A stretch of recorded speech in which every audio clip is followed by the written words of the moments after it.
my beloved Boss Mike Severa.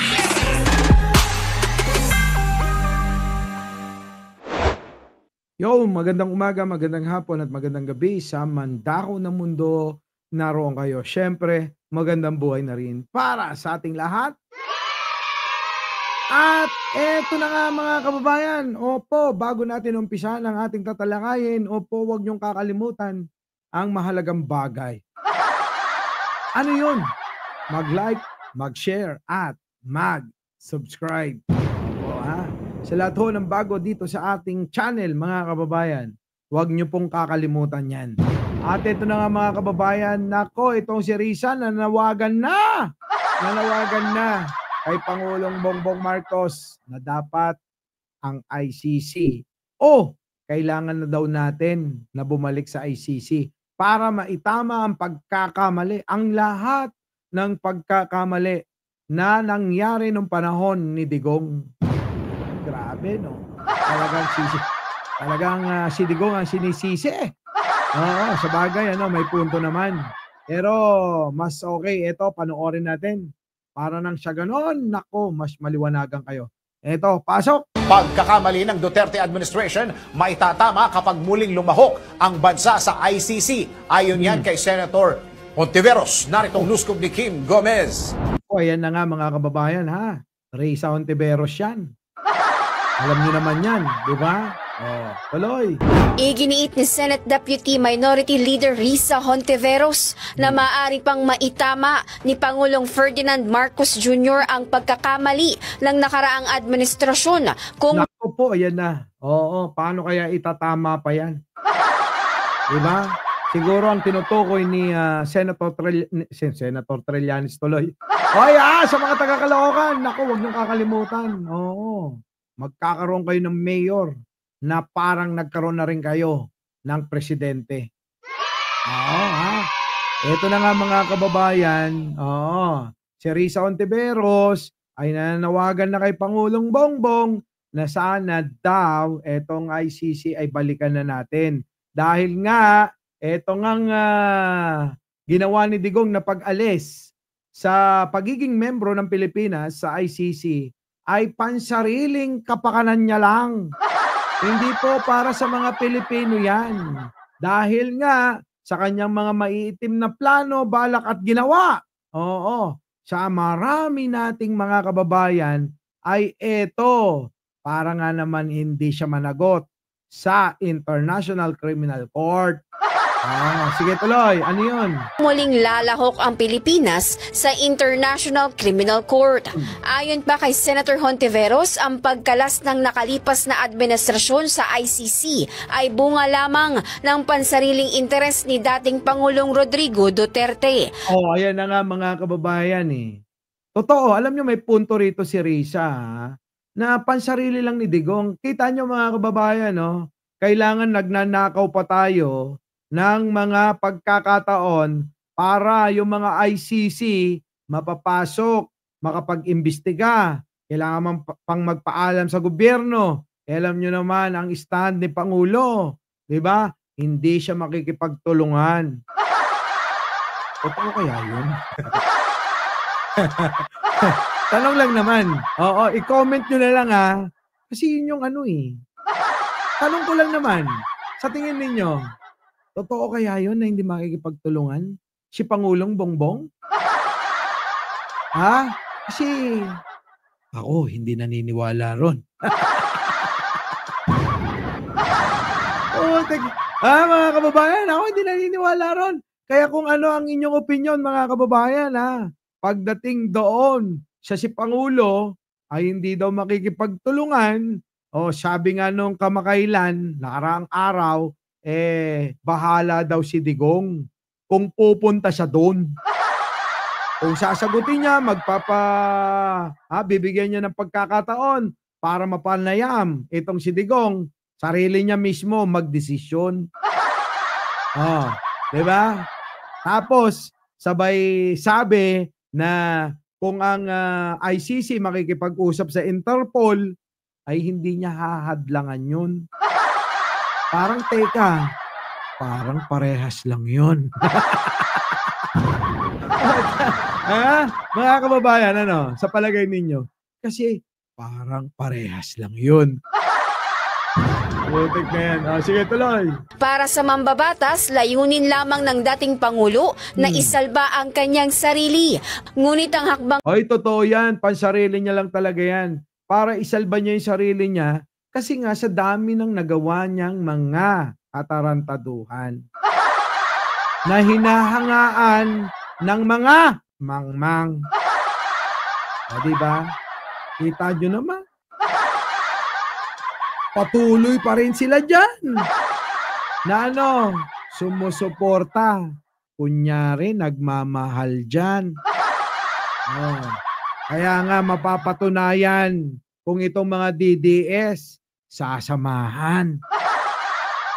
Pero kung hindi nila sasamahan, nako, yung ginagawa nyo mga DDS kayo, walang kwenta yan. Diba? Tuloy. na ito ay nagpahamak lamang sa bansa at Correct, oo, nagpahamak lang talaga sa bansa. Kasi naging malakas ang loob ni Digong sa lahat ng kanyang mga gusto, naisin. Kaya nga, di ba, pag sinabi niyang patayin ninyo, namamatay yan. Kasi yun ang gusto niya. Kapag may ICC, pangingilagan niya.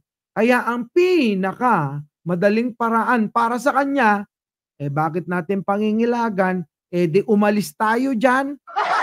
Total naman ako ang presidente ngayon. O nung panahon niya yan. Yun ang sinasabi niya. Tuloy. ng dating Pangulo na isalba ang kanyang sarili.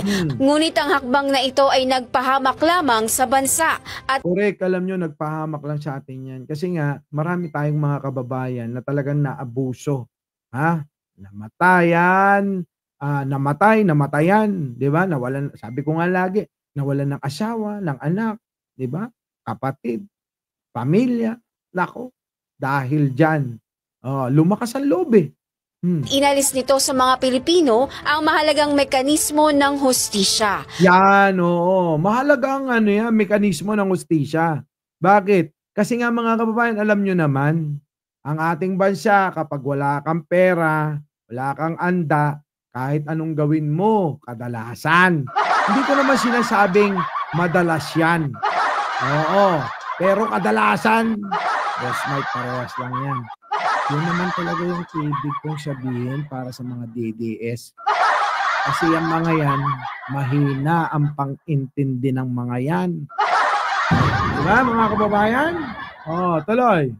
Binigyang diin pa ni Senator Hontiveros na malinaw naman na inako ni dating Pangulong Rodrigo Duterte na siya ang responsable sa madugong war on drugs campaign. Yan na nga mga kababayan. Aminado naman yung mama na matanda na siya talaga lahat ang responsable. Kasi siya yung presidente, siya yung nagutos, siya yung gumawa ng sistema para ipalaganap ang patayan. O sino sisisihin dyan? Siyempre yung mga sumunod, mga nag-utos, at siyempre yung mga alagad niyan. Sino-sino? Si Bongo, si Bato, si Garma, si Leonardo, at iba pa. Diba? Karamihan dyan umamin na. Pero yung Bato talagang matigas ang ulo. Si Bongo nagmamaang-maangan. Anak ng pating talaga. Pero sa totoo lang, tinuro ni Garma, sila talaga ang may pakana at mastermind dyan. Diba? Gumawa pa ng Matrix. Oo. Meron pang paganong-ganon. Ang ending, si Digong. Kaya Digong, yari ka dyan. Oo. Kung ito pakikinggan ni Pangulong Bongbong Marcos. Pero tingin ko, si Pangulong Bongbong Marcos, may sariling kaparaanan. Diba? Tuloy. Kaya't dapat managot ito sa mga nagawa nitong krimena. Correct, dapat managot yan. Oo, yung bitay-bitay na yan. Sabi niya magbibigti daw. Magbigti ka na ngayon na. Oo, magiging masaya ang lahat. Oo, maliban na lang sa mga tanga. Tuloy. Matatanda ang sinabi ni Executive Secretary Lucas Bersamina noong Oktubre na hindi babalik ang Pilipinas sa jurisdiksyon ng ICC. Correct. Oh, sabi naman ni Sian na hindi na daw babalik. Siyempre, yun din naman yung, sabi ko nga, stand ni Pangulo. Kaya ang tanong dyan, kung totoo.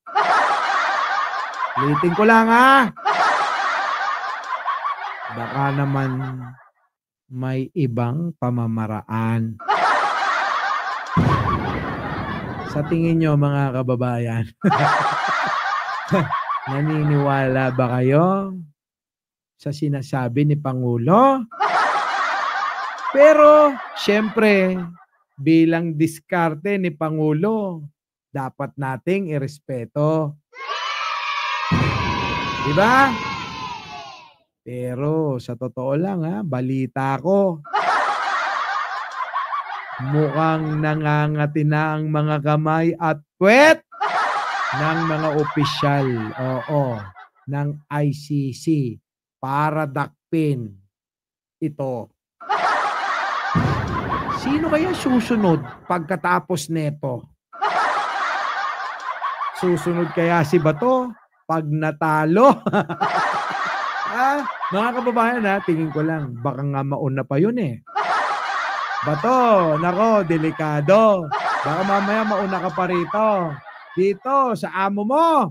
At inaasahan namin na kapag ito dinampot ng ICC, si Robin susunod dito.